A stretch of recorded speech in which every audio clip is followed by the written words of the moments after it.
Sen tələsmə. Sən saçıqlı arxada saxla. Tələsmə.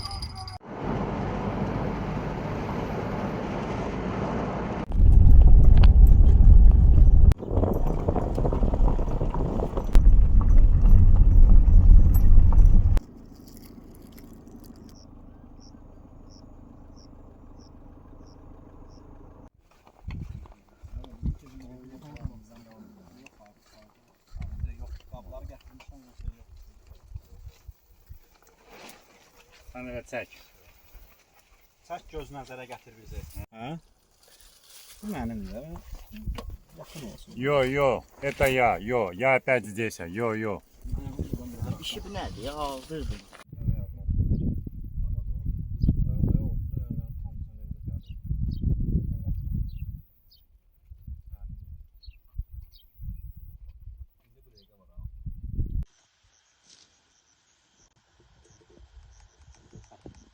Abi suyumuz aldı maşında.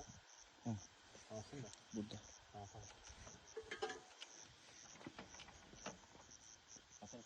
Arkada aç. Qaynayandan sonra götürürük. Neyi? Gəl tək ocuna. Adviyatları Türk buranın bunun içine de. Ya Allah, ya bismillah.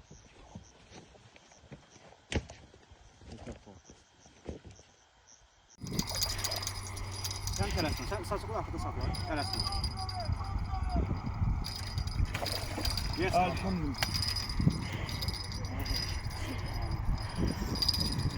Valla bugünkü günü Orxan qardaşlar, sizlər güzel bir balıq isin əziyyətindən gəldik Kıvra.